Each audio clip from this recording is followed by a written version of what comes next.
Shalom sahabat Gebada, apa kabar hari ini? Senang sekali dapat bertemu dengan saudara-saudari semua dalam gerakan baca dengar Alkitab atau Gebada. Saya Pendeta Rudi Mega dari Gereja Santapan Rohani Indonesia. Saudara, pernahkah Anda merenungkan bagaimana satu pertemuan dapat mengubah arah hidup seseorang secara radikal? Dalam Kisah Para Rasul pasalnya yang ke-9 dan 10, kita menyaksikan karya Allah yang mengubahkan hati manusia melalui pertemuan-pertemuan ilahi yang penuh kuasa. Pasal 9 membawa kita kepada Saulus, seorang pemuda yang penuh semangat mengejar murid-murid Yesus untuk menganiaya mereka. Dengan hati yang keras, ia bahkan mendukung kematian Stefanus dan berangkat ke Damsyik untuk menangkap orang-orang percaya. Namun, di tengah perjalanannya, Saulus dihadapkan oleh cahaya dari surga dan suara Yesus yang berkata, "Saulus, Saulus, mengapa engkau menganiaya aku?" Perjumpaan ini mengubah segalanya. Saulus yang tadinya berkuasa menjadi lemah, kehilangan penglihatan, dan berpuasa selama 3 hari. Melalui tangan Ananias, seorang murid yang setia, Allah memulihkan penglihatan Saulus. Lebih dari itu, ia memberikan visi baru bagi hidupnya, sebuah panggilan untuk memberitakan Injil kepada bangsa-bangsa. Saulus yang kemudian dikenal sebagai Paulus, segera menyatakan bahwa Yesus adalah anak Allah. Meski awalnya dicurigai, melalui Barnabas, Paulus diterima oleh komunitas percaya dan mulai melayani sebagai utusan Injil. Ini adalah bukti nyata bagaimana anugerah Allah dapat mengubahkan seorang pembenci menjadi pengikut Kristus yang berapi-api. Di sisi lain, pasal 10 membawa kita kepada Kornelius, seorang perwira Romawi yang takut akan Allah dan dikenal karena kedermawanannya. Dalam sebuah penglihatan, ia diperintahkan untuk mengundang Petrus ke rumahnya. Sementara itu, Petrus juga menerima penglihatan yang mengajarkan bahwa Allah tidak lagi membedakan orang Yahudi dan bukan Yahudi. Ketika Petrus memberitakan Injil di rumah Kornelius, Roh Kudus turun ke atas semua yang hadir, termasuk orang-orang bukan Yahudi. Petrus pun berkata, "Bolehkah orang mencegah untuk membaptis orang-orang ini dengan air, sedangkan mereka telah menerima Roh Kudus sama seperti kita?" Peristiwa ini menunjukkan inklusivitas Injil dan kedaulatan Allah dalam membawa bangsa-bangsa kepada keselamatan. Allah tidak hanya bekerja melalui orang-orang yang dianggap layak menurut standar manusia, tetapi juga melalui mereka yang dipandang rendah oleh dunia. Melalui pertemuan dengan Yesus, baik Saulus maupun Kornelius mengalami transformasi hidup, dan karya Roh Kudus menjadi nyata dalam diri mereka. Kisah Para Rasul pasal 9 dan pasal 10 mengingatkan kita bahwa Allah memanggil setiap orang tanpa memandang latar belakang untuk menjadi bagian dari keluarganya. Perjumpaan dengan Allah tidak hanya mengubahkan hidup pribadi, tetapi juga menggerakkan hati untuk menjadi saksi Injil bagi dunia. Mari kita merenungkan dan membaca bersama Kisah Para Rasul pasal 9 dan pasal 10. Dan biarlah kita terinspirasi untuk merespon panggilan Allah dengan iman dan ketaatan.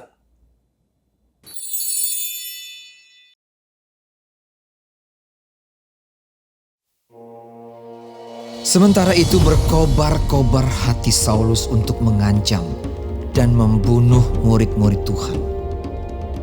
Ia menghadap imam besar dan meminta surat kuasa daripadanya untuk dibawa kepada majelis-majelis Yahudi di Damsyik, supaya jika ia menemukan laki-laki atau perempuan yang mengikuti jalan Tuhan, ia menangkap mereka dan membawa mereka ke Yerusalem.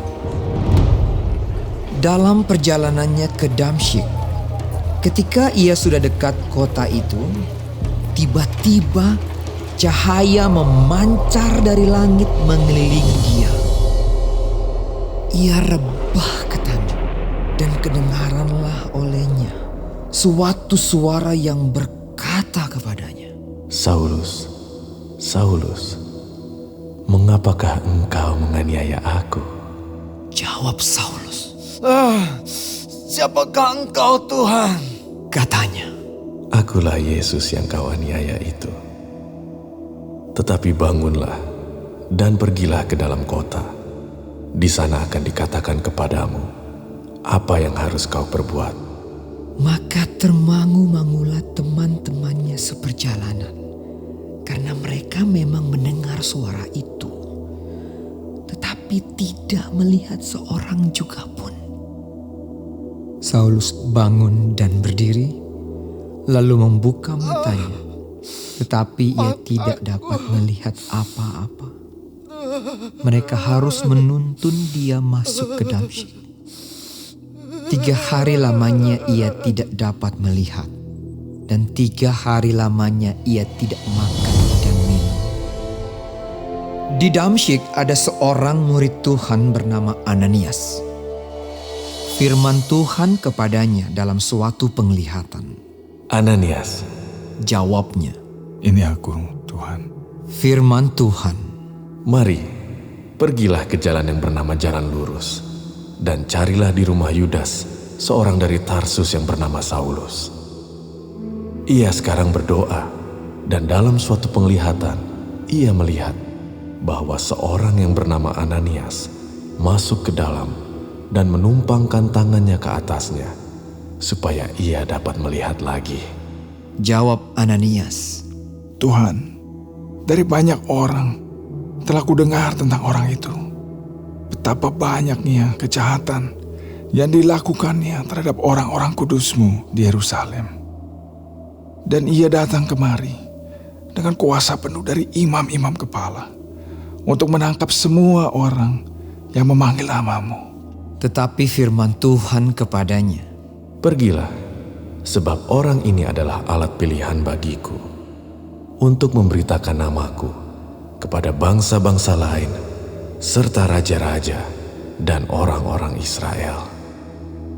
Aku sendiri akan menunjukkan kepadanya betapa banyak penderitaan yang harus ia tanggung oleh karena namaku.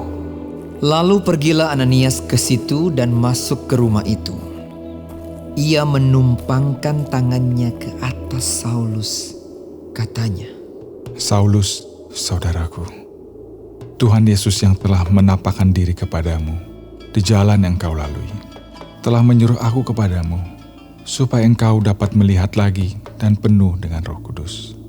dan seketika itu juga, seolah-olah selaput gugur dari matanya, sehingga ia dapat melihat lagi. Ia bangun, lalu dibaptis. Dan setelah ia makan, pulihlah kekuatannya. Saulus tinggal beberapa hari bersama-sama dengan murid-murid di Damsyik. Ketika itu juga ia memberitakan Yesus di rumah-rumah ibadat dan mengatakan bahwa Yesus adalah Anak Allah. Semua orang yang mendengar hal itu heran dan berkata, Bukankah dia ini yang di Yerusalem mau membinasakan barang siapa yang memanggil nama Yesus ini? Dan bukankah ia datang ke sini dengan maksud untuk menangkap dan membawa mereka ke hadapan imam-imam kepala?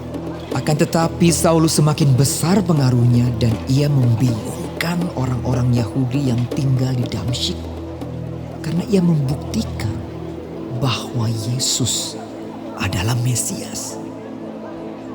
Beberapa hari kemudian, orang Yahudi merundingkan suatu rencana untuk membunuh Saulus. Tetapi maksud jahat itu diketahui oleh Saulus. Siang malam, orang-orang Yahudi mengawal semua pintu gerbang kota supaya dapat membunuh dia. Sungguh pun demikian, pada suatu malam, murid-muridnya mengambilnya dan menurunkannya dari atas tembok kota dalam sebuah keranjang.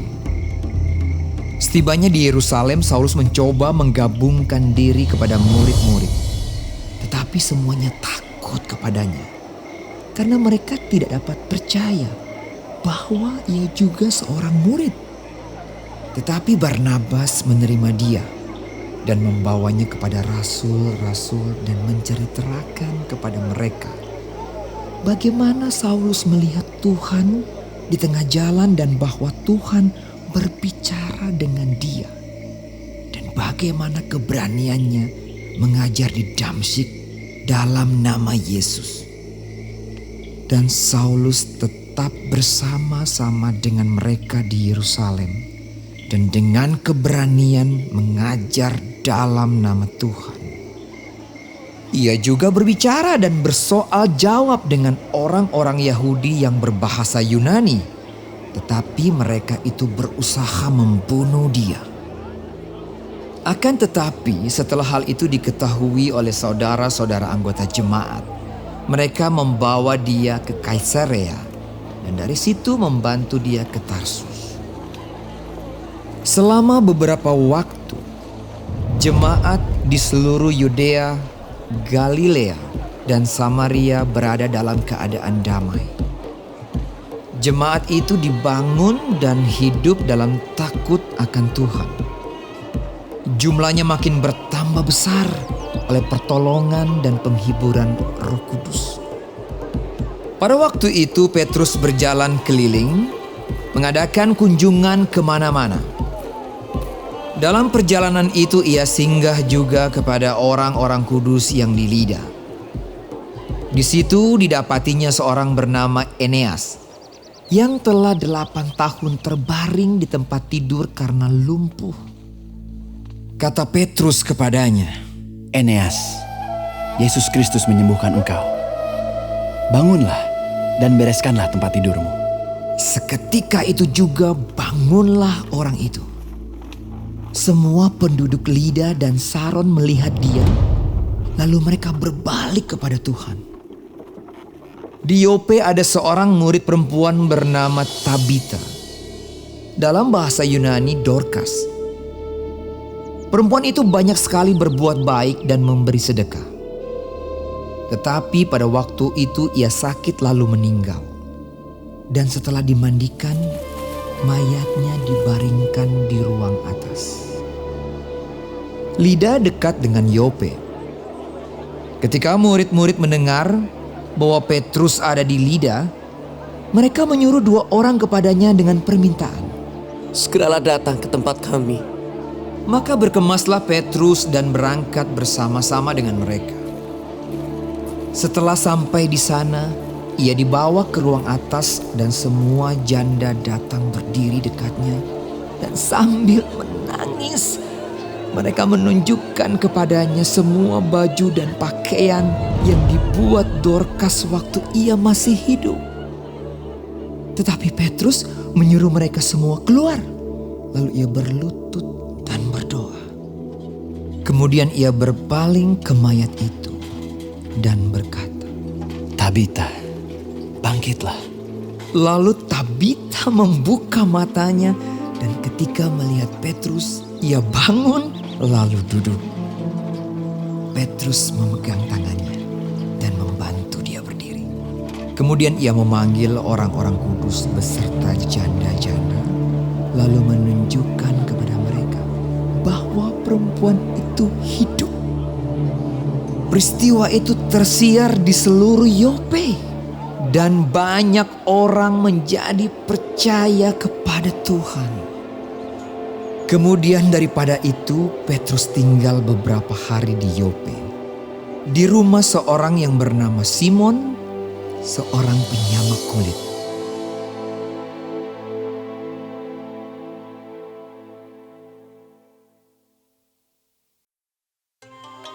Di Kaisarea ada seorang yang bernama Cornelius, seorang perwira pasukan yang disebut pasukan Italia.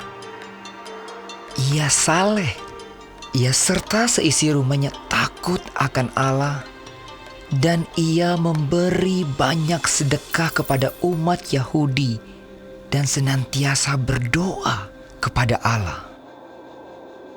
Dalam suatu penglihatan, kira-kira jam 3 petang, jelas tampak kepadanya seorang malaikat Allah masuk ke rumahnya dan berkata kepadanya, Cornelius.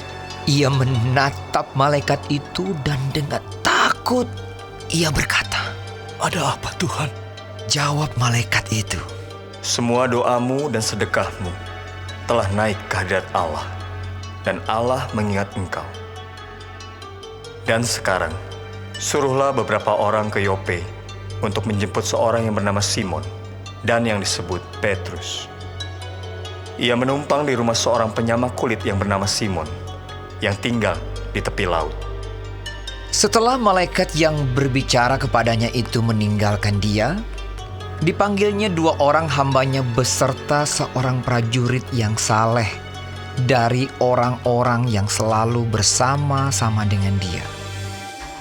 Dan sesudah ia menjelaskan segala sesuatu kepada mereka, ia menyuruh mereka ke Yope.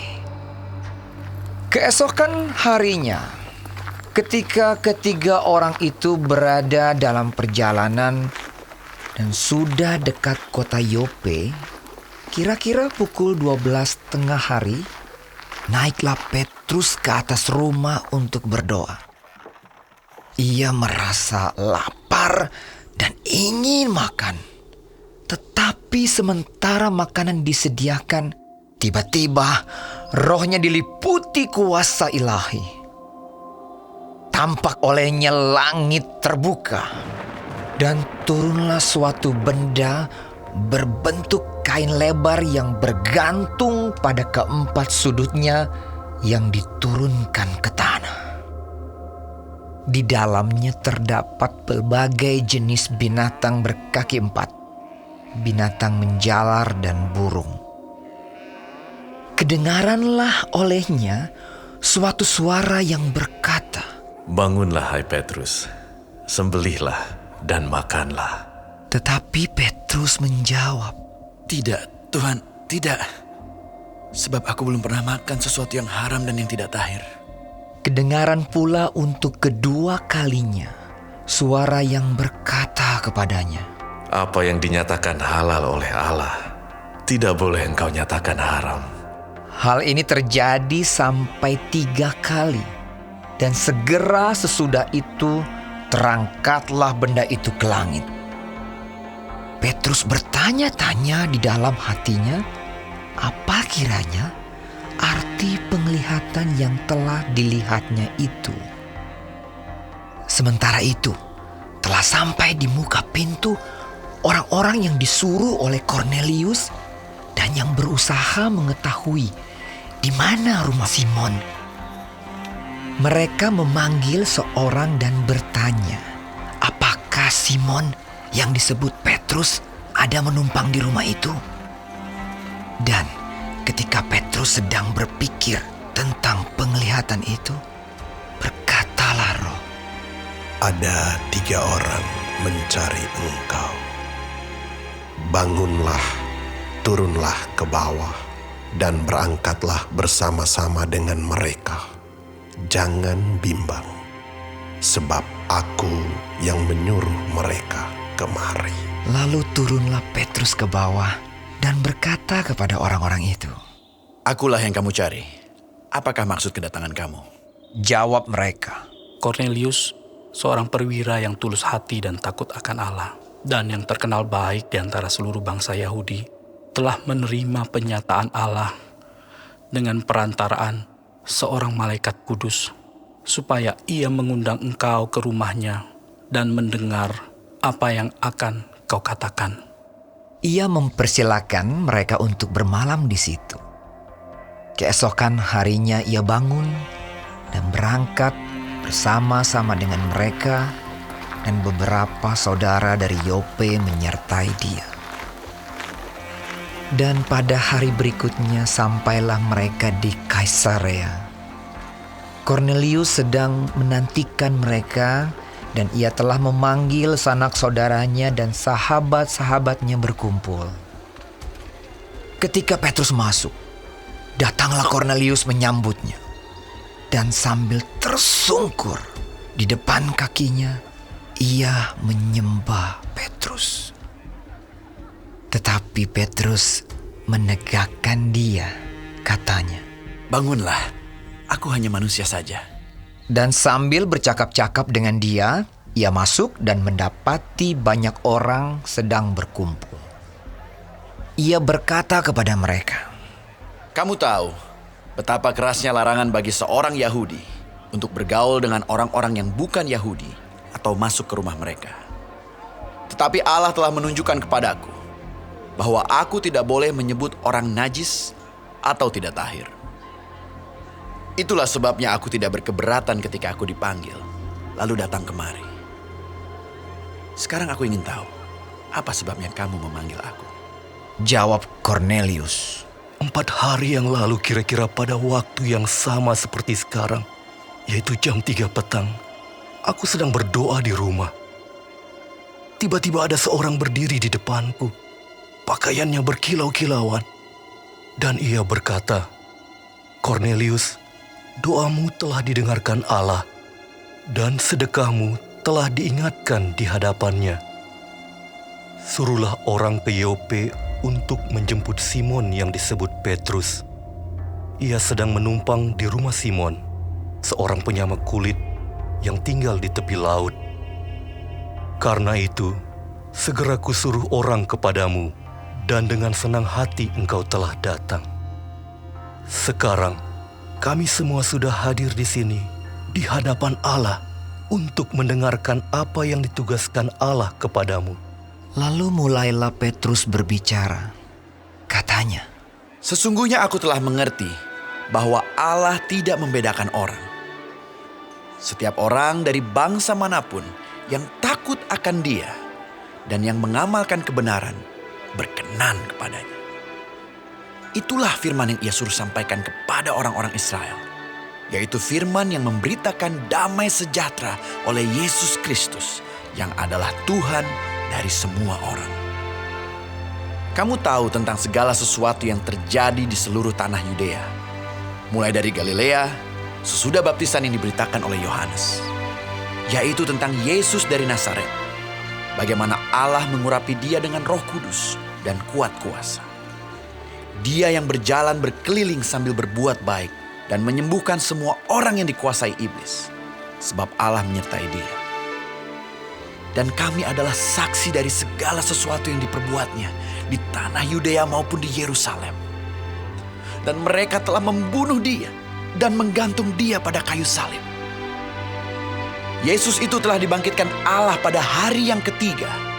Dan Allah berkenan bahwa Ia menampakkan diri, bukan kepada seluruh bangsa, tetapi kepada saksi-saksi yang sebelumnya telah ditunjuk oleh Allah, yaitu kepada kami yang telah makan dan minum bersama-sama dengan Dia setelah Ia bangkit dari antara orang mati. Dan Ia telah menugaskan kami memberitakan kepada seluruh bangsa dan bersaksi bahwa Dialah yang ditentukan Allah menjadi hakim atas orang-orang hidup dan orang-orang mati. Tentang Dialah semua nabi bersaksi bahwa barang siapa percaya kepadanya, ia akan mendapat pengampunan dosa oleh karena namanya. ketika Petrus sedang berkata demikian, turunlah Roh Kudus ke atas semua orang yang mendengarkan pemberitaan itu. Dan semua orang percaya. Dari golongan bersunat yang menyertai Petrus tercengang-cengang karena melihat bahwa karunia Roh Kudus dicurahkan ke atas bangsa-bangsa lain juga. Sebab mereka mendengar orang-orang itu berkata-kata dalam bahasa roh dan memuliakan Allah. Lalu kata Petrus, Bolehkah orang mencegah untuk membaptis orang-orang ini dengan air, sedangkan mereka telah menerima Roh Kudus, sama seperti kita? lalu ia menyuruh mereka dibaptis dalam nama Yesus Kristus. Kemudian mereka meminta Petrus supaya ia tinggal beberapa hari lagi bersama-sama dengan mereka.